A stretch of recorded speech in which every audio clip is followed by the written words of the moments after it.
Hi everybody, so we started this particular project because I came across a folding collapsible wind turbine that somebody wanted about $300 to $500 for and advertising it as a 40-watt turbine, and that seemed a bit odd to me, but certainly very expensive for what it was, and it made me think, well, can we go about making a better turbine than that? Turns out, of course, we can.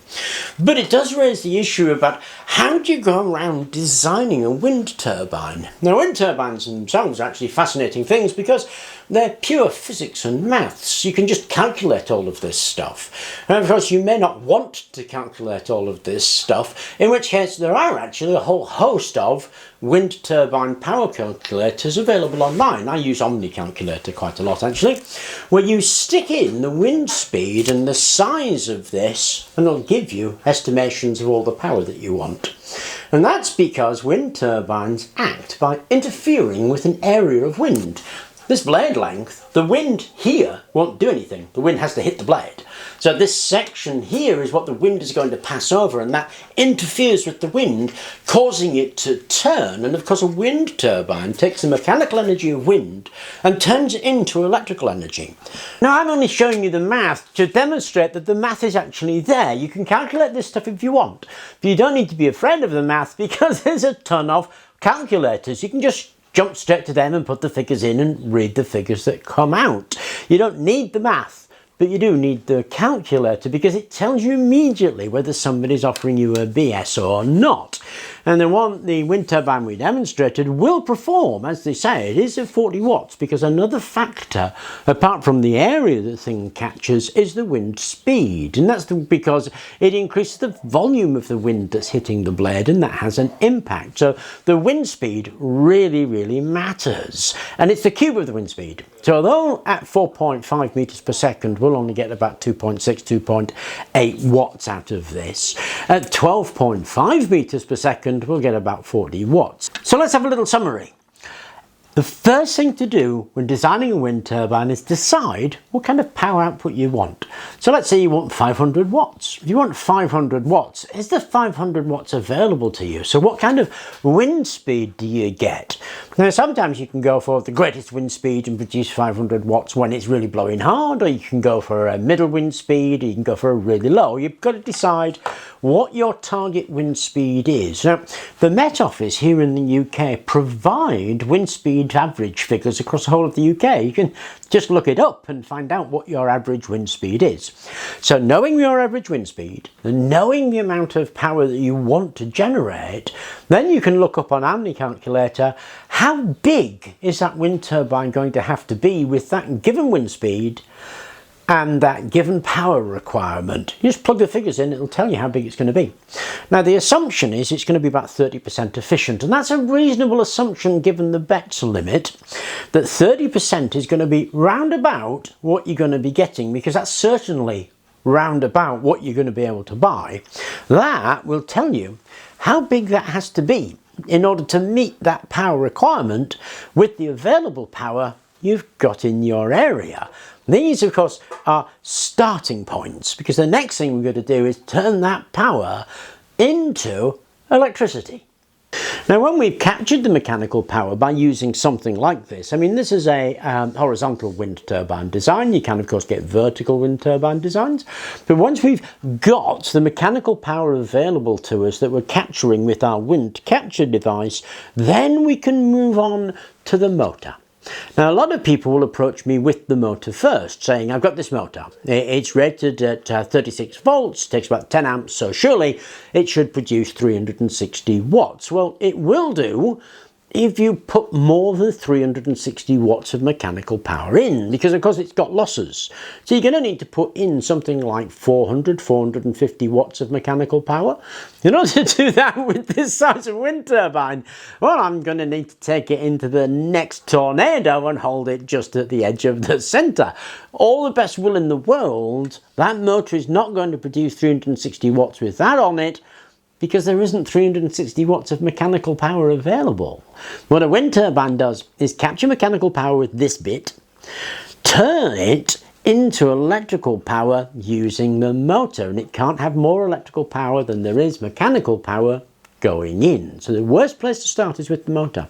A best place to start is with this. What amount of mechanical energy can this section grab from the wind? Because that is going to determine everything else. So in designing a wind turbine, you're looking at this section and what mechanical power it can capture. What can it turn into torque? How fast does it turn?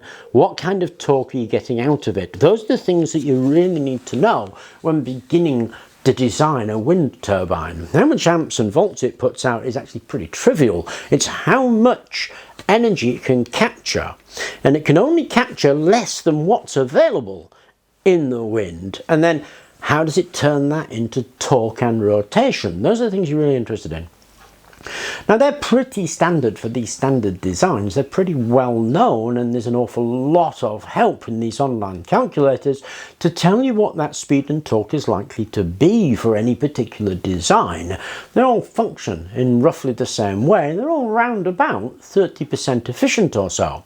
Of course, as efficiency increases of that wind capture, then the output that you're calculating is going to change. But as a guideline, it's a brilliant place to be. It not only gives you a guideline about whether somebody's handing you a plate full of BS or not, it also gives you a guideline about what you need to be thinking about when coming up with the motor section. Because obviously, if your motor requires more energy than this can give, well, it's not going to be able to do it. And this thing turns quite quickly with quite a low torque, you might have noticed. So what we want is a device that will translate that into electrical energy with a high speed but low torque, which is why we choose the brushless designs that we've been choosing, because that's appropriate to this. Now, it will actually turn anything. It doesn't really matter much, to be honest, but there will be a mismatch. So if I don't want gears between this, then I need to choose a motor that has high speed, low torque. If I have a device that captures the wind but turns slowly with lots of torque, of course what I need is a motor that's low speed and high torque. But if I have available a motor that is mismatched to this, what I need is another section between, and those two sections between is the gears. We can gear it. We can gear down the speed and up the torque, or we can gear down the torque and up the speed. The gearing is the one that takes care of the mismatch between the energy capture device and the energy conversion device, because energy conversion is that changing of mechanical energy into electrical energy, and that's the bit the motor stroke generator does. This bit, remember, captures the wind energy. It translates a mismatch using gears between this and the generator device, and the generator takes that mechanical energy and turns it into electrical energy. So when thinking about wind turbines, the place to start is not really the motor. You can start with the motor if you want, but it will dictate what kind of turbine blade you're going to have. More often than not, you're restricted by things like size, in which case you start at the wind capture device. Now, we started here because I wanted a folding device that was lightweight and would fit in your backpack and would produce around about 2 watts or so, enough to charge a battery in a while and be able to charge your phone or maybe light a light at night, which is fine for something like that. That's what that's going to do, and it's what the advertised versions are going to do as well. They're not going to produce 40 watts unless you hold them in a hurricane, because that's the way it is. There isn't 40 watts of available wind power and a wind speed of 4.5 meters per second. It's just the way it is. It's the way it is because that's the amount of energy there is. So when designing a wind turbine and when thinking about building your own wind turbine, that's the section to look at first. When you get that sorted, you can then choose a motor which is available. Now, a lot of people tell me that certain kinds of motors are only appropriate for certain kind of wind turbines, and in a sense that's true, and in a sense it isn't true. Actually, just about any motor will do, as long as your wind turbine's big enough to turn it.